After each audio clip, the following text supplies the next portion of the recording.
Shalom Bapak Ibu terkasih dalam Tuhan. Pagi ini kita bertemu lagi untuk hidup, beribadah, memuji, meninggikan nama Tuhan. Karena itu mari kita merendahkan diri dan menyerahkan ibadah kita dalam pimpinannya. Bapa, kami bersyukur untuk hari di mana Engkau anugerahkan bagi kami bersama-sama bersehati akan memuji meninggikan nama Tuhan, teristimewa mendengarkan firman-Mu. Karena itu, perkenankanlah kami datang bersama di hadirat Tuhan dan menyerahkan ibadah ini dari awal sampai pada akhir. Kiranya boleh jadi dalam nama Bapa, Putra, dan Roh Kudus. Amin.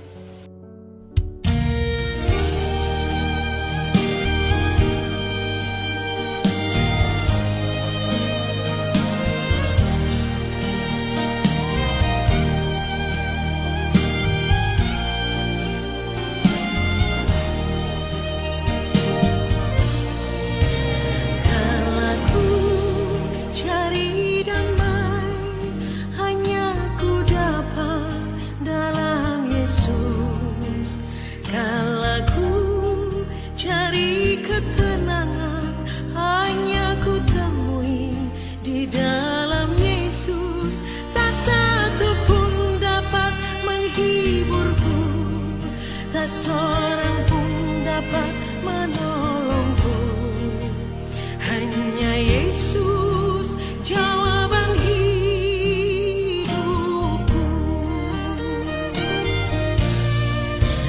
Kalau ku cari damai, hanya ku dapat dalam Yesus. Kalau ku cari ketenangan, hanya ku temui di dalam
Shalom Bapak Ibu, bersyukur bahwa hanya oleh kemurahan Tuhan kita ada sebagaimana kita ada. Sampai pada hari ini kehidupan kita tetap di dalam penyertaan Tuhan yang ajaib. Tokoh yang akan muncul pada pagi ini yaitu Rasul Yohanes. Dalam perjanjian baru kita tahu ada dua orang namanya Yohanes. Ada Yohanes Pembaptis, tapi juga ada Yohanes murid Tuhan Yesus. Dan itu sebabnya kita akan mempelajari tentang tokoh Yohanes murid Tuhan Yesus. Bagaimana dia menghadapi krisis. Yohanes ditangkap dan dibuang ke Pulau Patmos oleh karena pemberitaannya tentang Yesus Kristus yang tidak pernah berubah dulu, sekarang, sampai selama-lamanya. Yohanes adalah satu sosok yang memberi inspirasi bagi kita untuk hidup di zaman ini, yaitu menghadapi berbagai ancaman, tantangan, hambatan yang datang mengancam nyawa kita sekalipun. Tidak perlu takut. Seperti Yohanes. Jadi apa keunggulan daripada kehidupan Yohanes? Kalau kita mempelajari keseluruhan perjanjian baru, terekam di dalam kitab-kitab yang ditulis oleh Yohanes dan suratnya. Injil Yohanes, surat 1 Yohanes 1, 2, dan 3, dan kitab Wahyu. Jadi saudara-saudara terkasih di dalam Tuhan, mari satu figur yang memberi inspirasi bagi kita sebagai hamba-hamba Tuhan, sebagai anak-anak Tuhan, sebagai pengikut-pengikut Kristus yang setia sampai pada zaman ini. Kita belajar dari Yohanes. Kelebihannya yang pertama, dia adalah orang yang setia dalam mengikut Yesus sampai akhir hidupnya. Orang yang setia. Saudara-saudara, dari 12 murid Yesus, Yohanes adalah murid yang memiliki keunikan karena kesetiaannya dia. Sejak dia dipanggil, saudara-saudara, mendampingi Tuhannya, Allahnya, Yesus Kristus, dia adalah orang yang setia. Dia selalu mengambil bahagian dalam semua pertemuan-pertemuan. Bahkan dari 12 murid Yesus, ada 3 yang selalu diajak konsultasi, tukar pikiran dalam pelayanan oleh Tuhan Yesus, yaitu Yakobus, Yohanes, dan Petrus. Lagi-lagi Yohanes termasuk murid yang punya kapasitas untuk dapat memberikan masukan-masukan di dalam pelayanan. Dan itu menarik sekali, saudara. Yohanes adalah orang yang setia. Dalam setiap pertemuan Tuhan Yesus dengan murid-muridnya, dia selalu mengambil posisi terdekat, yaitu duduk tepat di sampingnya Tuhan Yesus. Bahkan dia sering bersandar di dadanya Yesus. Dan dia ingin merekam semua apa yang diucapkan, yang disampaikan oleh Yesus sebagai Tuhannya dan Allahnya. Dan saudara-saudara, semua itu terekam dengan baik karena Yohanes adalah orang yang setia. Jadi kalau saudara membaca Injil Yohanes secara keseluruhan, surat 1, 2, 3 Yohanes secara keseluruhan, dan kitab Wahyu secara keseluruhan, saudara-saudara menemukan bahwa Yohanes adalah orang yang setia. Karena itu, mari kita juga berkomitmen menjadi orang-orang yang setia. Apa ciri-ciri orang yang setia itu, saudara-saudara? Orang yang setia yaitu seluruh pikiran dan perasaannya itu selalu terikat kepada tuannya. Yang setia, karena dia setia kepada Yesus, pikiran dan hatinya selalu terikat kepada Tuhan Yesus. Karena dia setia, saudara-saudara. Yang tidak setia akan menyimpang, saudara. Di saat dunia ini menggoda kita, di saat ada banyak godaan datang menghampiri kita, akan berusaha menarik konsentrasi kita, pikiran kita, dan hati kita.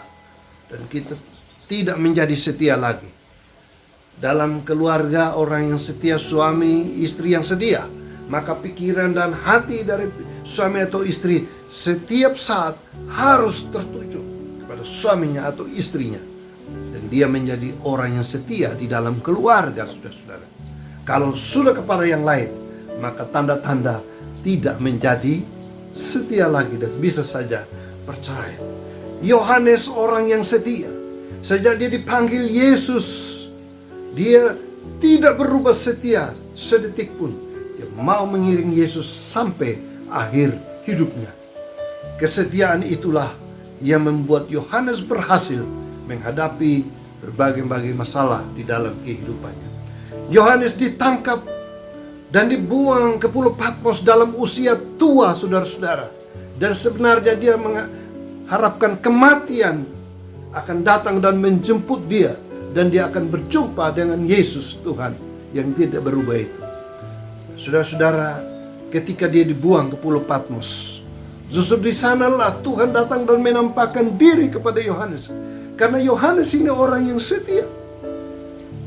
Tuhan ingin berjumpa dengan Yohanes dalam suatu penglihatan, saudara-saudara.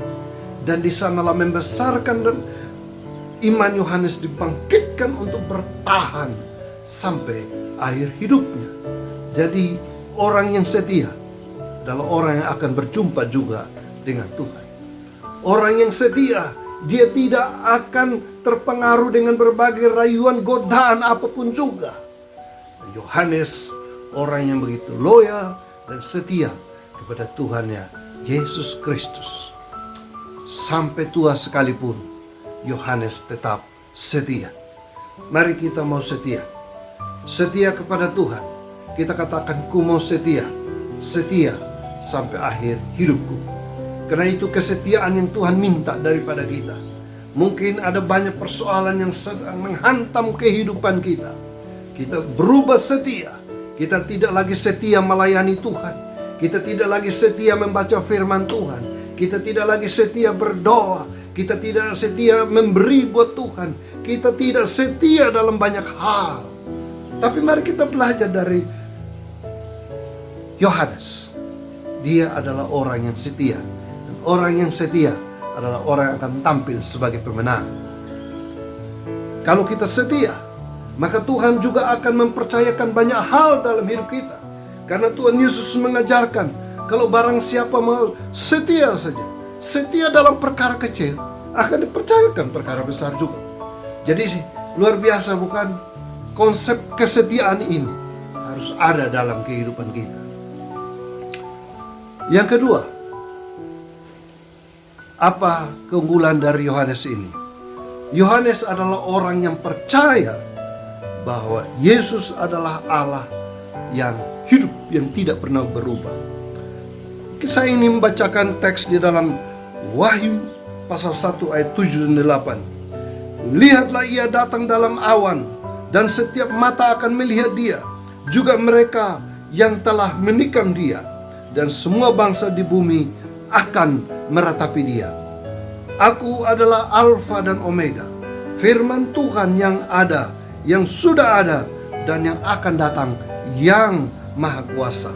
Bahkan dalam ayat 17 dan ayat yang ke-18 juga dikatakan bahwa ketika aku melihat dia, tersungkurlah aku di depan kakinya, sama seperti orang yang mati. Tetapi ia meletakkan tangannya kanannya di atasku, lalu berkata, jangan takut. Aku adalah yang awal dan yang akhir, dan yang hidup. Aku telah mati, namun lihatlah, aku hidup sampai selama-lamanya, dan aku memegang segala kunci maut dan kerajaan maut. Konteks nats ini adalah satu penglihatan yang diperoleh oleh Yohanes yang setia itu, saudara-saudara. Dan dalam penglihatan ini, Yesus menampakkan diri sebagai Alfa dan Omega, sebagai Allah yang Maha Kuasa. Dia yang hidup, yang memegang segala kunci maut dan kerajaan maut. Yohanes sungguh percaya bahwa ada satu pribadi yang hidup di dalam dunia ini. Ada satu pribadi yang sungguh berkuasa di tengah-tengah dunia ini. Dia adalah Alfa dan Omega. Dia adalah Yesus yang disembah, yang memang sudah mati di kayu salib, tetapi yang sudah bangkit dan naik ke sorga, dan dia hidup. Inilah iman daripada Yohanes.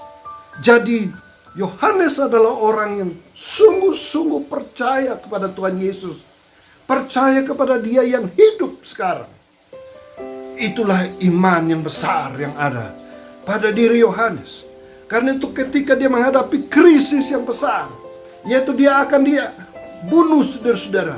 Dia dibuang dulu di Pulau Patmos. Diharapkan kematian akan datang di sana. Tetapi dia tetap percaya, kalaupun dia mati, dia bersama dengan Tuhan.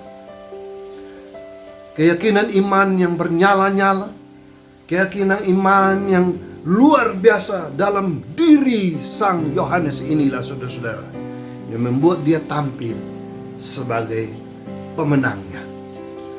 Saudara terkasih dalam Tuhan, di tengah kondisi kehidupan yang serba tidak pasti di zaman ini, apakah kita masih punya keyakinan iman yang bernyala-nyala? Apakah saudara percaya Yesus yang hidup itu, Yesus yang mati, yang bangkit naik ke sorga, tetapi dia hidup juga di dalam dunia ini? Karena dia adalah Alfa dan Omega.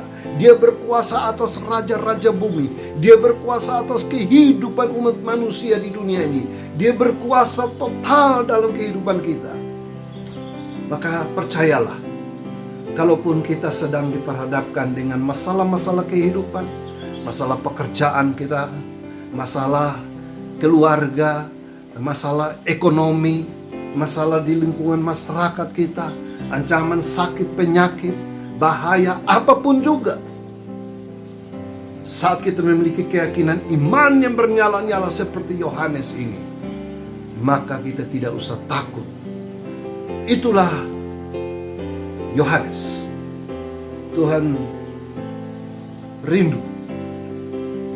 Dan di zaman ini ada Yohanes-Yohanes yang muncul untuk menerjang berbagai kesulitan hidup ini, untuk menghadapi berbagai kesulitan hidup ini. Orang-orang yang setia, orang-orang yang tetap percaya Yesus adalah Alfa dan Omega. Saudara bangkit, mulai kehidupan kita bersama dengan Dia. Untuk sepekan mendatang apapun kita jalani, kita percaya bersama Dia yang adalah Alfa dan Omega, yang punya kuasa di langit dan di bumi. Dia juga mampu mencurahkan berkat-berkatnya. Dia mampu membuka pintu-pintu berkat bagi saudara. Dia mampu mencurahkan kekuatan surgawi, sukacita, damai sejahtera, berlimpah-limpah yang menyertai kehidupan saudara dan saya. Sehingga kita tetap setia sampai akhir hidup kita, sampai Tuhan memanggil kita pulang ke rumah Bapa yang kekal. Di dunia kita hanyalah sementara. Di dunia kita diperkenankan Tuhan hidup untuk berkarya, hidup untuk melayani dan memuliakan Dia. Tetapi bukan di sini hidup kita. Dia sudah memanggil kita. Dia menyediakan tempat di sana bagi kita. Dan Dia berkuasa, dan saatnya dia juga akan datang kembali untuk menjemput kita, membawa kita untuk bersama-sama dengan Dia. Dia ingin kita tetap setia sampai akhir hidup kita. Dia ingin kita tetap percaya dalam situasi apapun juga. Kita tetap percaya. Tuhan memberkati kita sekalian. Amin.